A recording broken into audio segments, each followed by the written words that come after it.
Good morning, I'm Tips Mahoy, and this is ArthIntel Morning Edition. Coming up, Trump says Strait of Hormuz to reopen soon, warns Iran of military action. Like the end of the world, Eclipse chasers flocking to Spain. Russian missile and drone barrage in Ukrainian capital region kills 17. That plus a check of the weather across the country.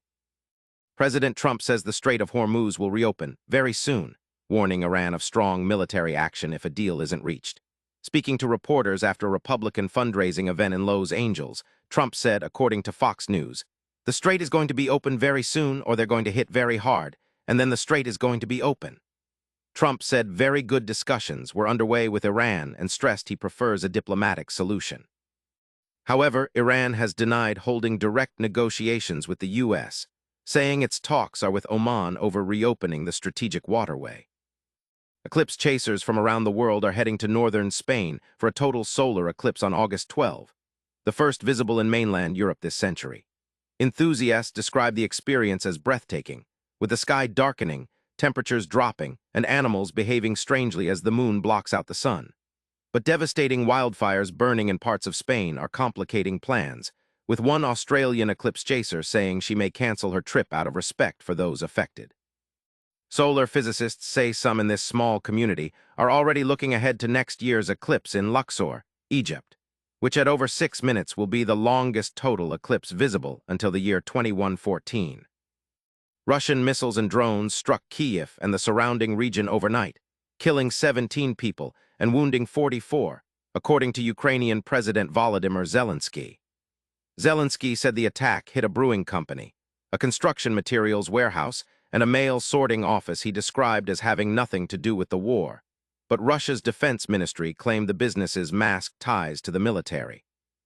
Zelensky said supplies of air defense missiles to Ukraine have fallen to a third of last year's level, and he blamed delays in receiving anti-ballistic systems from allies for what he called horrific casualties and destruction.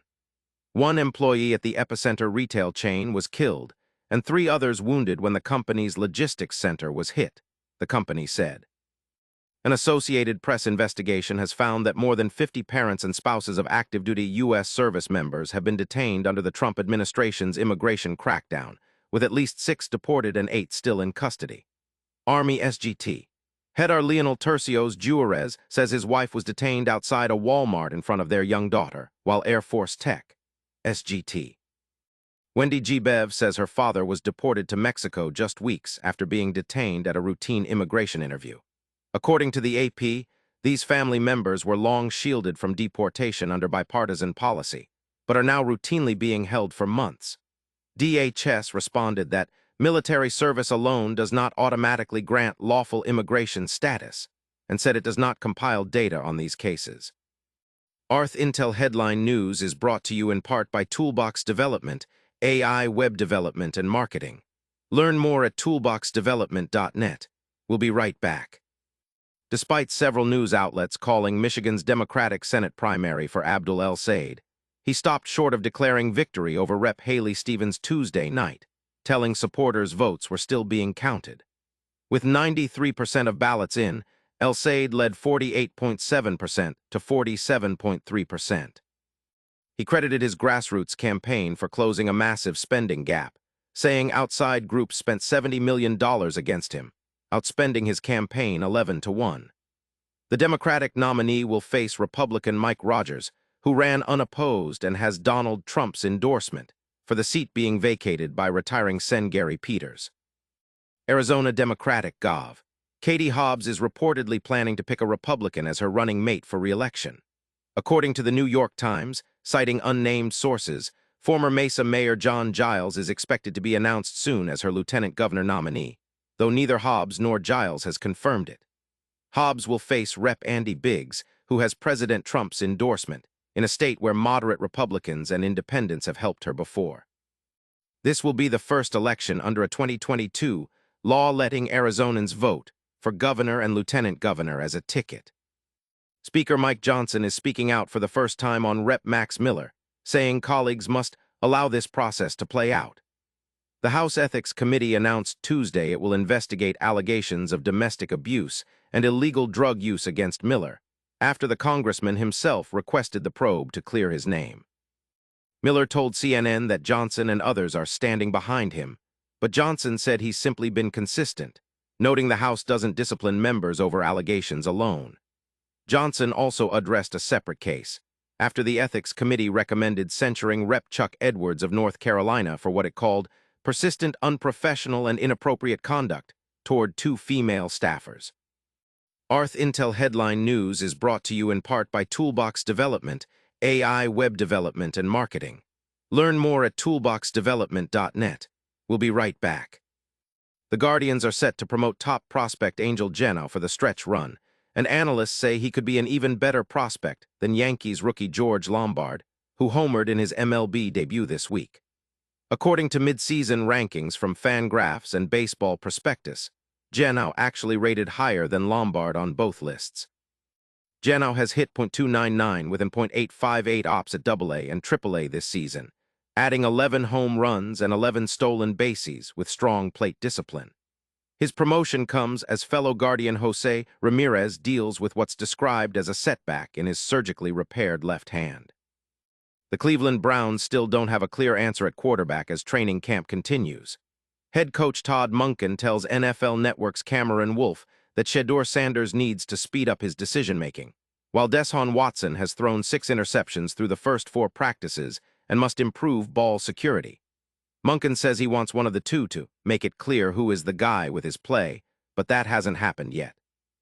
The plan going forward: Sanders and Watson will each start one of the first 2 preseason games, August 15 against the Bears and August 22 against the Bills, with the leader of the competition expected to start the 3rd preseason game. Florida State head coach Mike Norvell is already seeing standouts emerge after the Seminoles' first scrimmage of preseason camp. On offense, Norvell praised running back Ousmane Krama's growth and wide receiver Mikahi Danzi, who scored a touchdown and has improved his route running and blocking. Defensively, Norvell highlighted safety Ashlyn Barker's leadership at the rover spot, linebacker Chris Jones' physicality, and a deep group along the defensive front that includes the Desire twins, DeMonte Diggs, Daniel Leon, and Deant McCray. FSU practices again Wednesday before heading to Jacksonville ahead of its 2nd scrimmage Sunday. Tampa Bay's defense earned a soft label last season, prompting the front office to prioritize toughness this offseason. Enter rookie linebacker Josiah Trotter, the team's 2nd-round pick, who was at the center of multiple scuffles during Tuesday's indoor practice, reportedly talking trash to the offense throughout. According to a Pewter Report post, Trotter made a tackle for loss, began shouting at the first-team offensive line, and had to be escorted off the field by veteran Alex Anzalone. Head coach Todd Bowles downplayed the incident afterward, saying Trotter buckled some guys in a standout performance days earlier and is a guy you really don't want to mess with. ArthIntel Headline News is brought to you in part by Toolbox Development, AI web development and marketing. Learn more at toolboxdevelopment.net. We'll be right back. And finally, here's a look at temperatures across the country right now. It's hottest in Phoenix at 90 degrees, while Denver is the coolest spot on the board this morning at 53. That's ArthIntel Morning Edition for now, 11 stories, coast to coast. I'm Timeskuwait for ArthIntel, signal over noise.